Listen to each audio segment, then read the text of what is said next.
Oke, kali ini kita akan membahas sebuah ide yang, wah, jujur aja, radikal banget dari tahun 1675, kewajiban untuk menyangkal diri.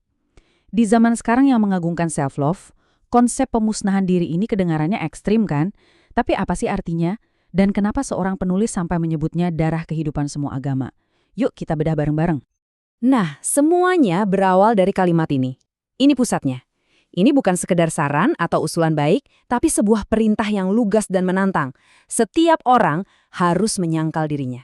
Perintah inilah yang jadi fondasi dari semua pemikiran yang akan kita telusuri. Ide ini sendiri diuraikan dengan sangat mendalam pada tahun 1675 oleh seorang penulis bernama Thomas Watson. Bagi dia, ini bukan cuma sekedar filosofi biasa. Ini sesuatu yang sangat-sangat penting, sampai-sampai ia menyebutnya darah kehidupan semua agama. Coba deh, bayangin sebentar. Tanpa darah, tubuh kita pasti mati. Nah, menurut Watson, tanpa penyangkalan diri, keyakinan seseorang itu ya pada dasarnya mati juga. Jadi taruhannya setinggi itu. Jadi, seberapa mendasar sih perintah ini? Nah, di bagian pertama ini, kita akan lihat kenapa, menurut sumber ini, penyangkalan diri itu sama sekali bukan sebuah pilihan. Penulisnya benar-benar menekankan otoritas di balik perintah ini. Baginya, ini bukan kata-kata filsuf atau pemikir biasa, tapi datang langsung dari Kristus yang ia anggap sebagai sumber kebenaran tertinggi. Inilah yang membuatnya jadi sebuah perintah yang absolut. Lalu, pertanyaan berikutnya, untuk siapa perintah ini? Jawabannya, untuk semua orang. Teks ini menegaskan kalau perintah ini sifatnya universal. Bukan cuma untuk pendeta atau orang-orang suci, tapi untuk raja, rakyat jelata, semuanya tanpa terkecuali. Oke, jadi kita udah tahu kalau perintah ini sifatnya absolut dan universal. Tapi kenapa? Kenapa ini begitu fundamental? Apa yang membuatnya jadi darah kehidupan dari keyakinan itu sendiri? Nah, di sini sumber ini menggunakan analogi yang kuat banget, arsitektur. Penyangkalan diri itu bukan hiasan di dinding, tapi fondasi utamanya. Kalau fondasinya retak, ya seluruh bangunan keyakinan seseorang bisa runtuh berkeping-keping. Bahkan, teks ini melabelinya sebagai prinsip pertama. Bukan yang kedua, bukan yang ketiga. Ini adalah gerbang masuknya. Intinya, kalau Anda belum bisa melewati titik ini, berarti Anda bahkan belum memulai perjalanan keyakinan yang sesungguhnya. Wah, ini semua kedengarannya intens banget ya. Fondasi, darah kehidupan, prinsip pertama. Jadi pertanyaan utamanya sekarang adalah, apa sih sebenarnya arti dari menyangkal diri? Apakah ini artinya kita harus membenci diri sendiri? Atau menghancurkan diri kita secara harfiah? Nah, sumber ini memberikan definisi yang terus terang cukup mengejutkan. Ini dia definisinya, semacam pemusnahan diri. Ini bukan lagi sekadar tentang kerendahan hati biasa. Ini adalah sebuah tindakan radikal untuk secara sadar mengesampingkan ego kita, keinginan kita, dan identitas duniawi kita. Dan jangan sampai kita salah tafsir ya.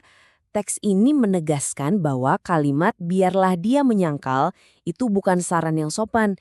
Ini adalah sebuah perintah, sebuah keharusan yang mengikat. Biar tidak ada keraguan sama sekali, penulisnya menjelaskannya seperti ini. Ini bukan izin, ini adalah perintah. Dan perintah ini punya kekuatan hukum, persis seperti dekret seorang raja yang mutlak dan tidak bisa diganggu-gugat. Jadi bagian diri kita yang mana nih yang harus dimusnahkan? Teks ini menunjuk pada diri duniawi atau karnal kita. Maksudnya adalah ego kita, ambisi kita, hasrat kita, hal-hal yang paling kita hargai, yang kita lindungi seperti biji mata kita. Eits, tapi tunggu dulu. Ini bukan berarti meniadakan segalanya tentang diri kita. Ternyata ada klarifikasi yang sangat penting. Ada beberapa hal yang justru dilarang untuk kita sangkal. Nah, disinilah letak paradoksnya. Di satu sisi, kita diminta untuk menyangkal diri duniawi kita, biji mata kita.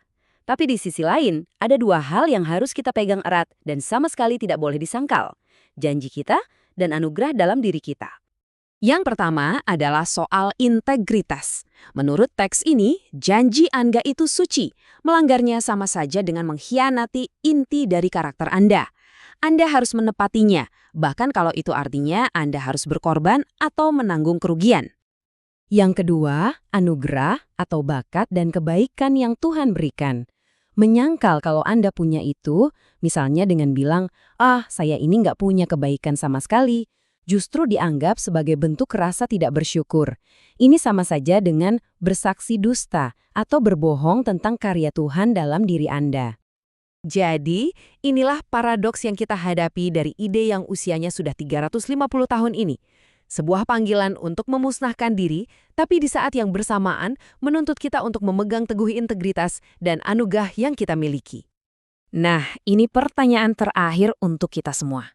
Di dunia yang penuh dengan pesan soal self-care, self-love, dan ekspresi diri, apa yang bisa kita ambil dari ide radikal tentang penyangkalan diri ini? Apakah ini cuma konsep usang dari masa lalu, atau justru ada kearifan mendalam di dalamnya yang kita butuhkan sekarang? Sebuah pemikiran untuk kita bawa pulang.